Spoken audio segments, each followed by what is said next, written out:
This is a Bandit Radio production. Long enough to cover the subject and short enough to keep it interesting. Welcome to Outta My League, presented by Bandit Radio. I'm Nick Diaz. LSU and Ed Orgeron are still on the lookout for a new defensive coordinator.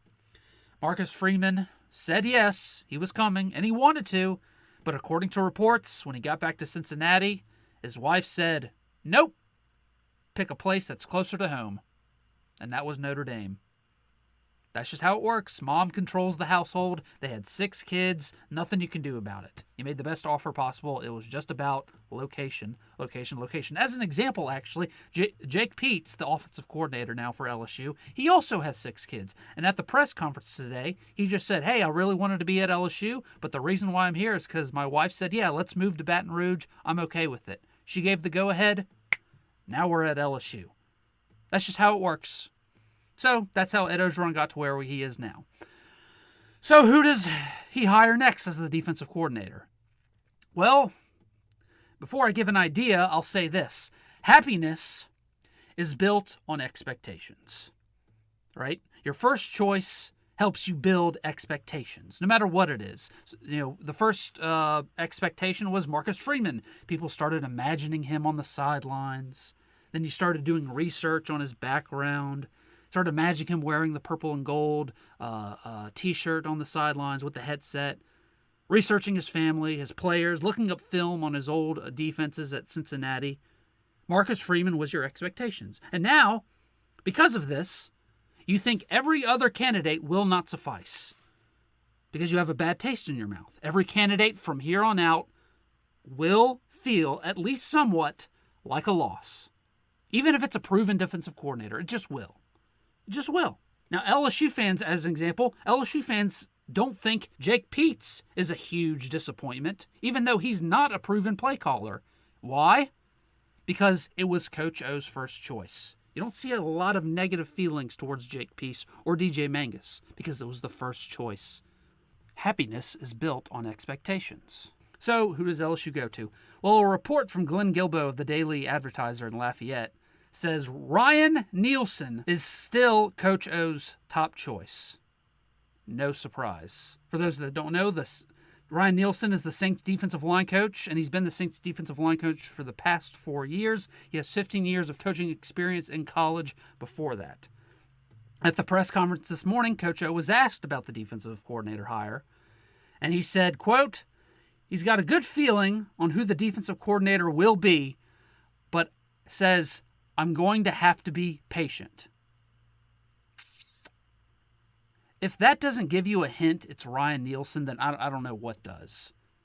Why be patient? Well, for one, the reason why he has to be patient, because according to NFL rules, as far as I understand them, if you are an assistant coach or a head coach on an NFL team, you cannot interview for another job, college or pro, until your season is over. Now, this causes several problems, many of which LSU fans have brought up, and it typically goes like this. Well, what if the Saints make it to the Super Bowl and LSU has to wait till February to interview Ryan Nielsen, and then he says no? And then Ed O is left out to dry and all the other candidates are gone. Well, what are you supposed to do? Good point. My guess in all of that is that Ed Orgeron has had private meetings with Ryan Nielsen, and there's a mutual understanding that he's going to hire him as a defensive coordinator. Unofficially.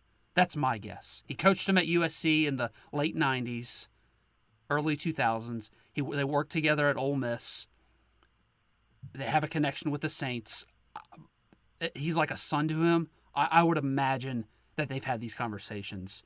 Ed Orgeron was also asked about age requirements. Should they go younger? Because that was a criticism of last year's staff.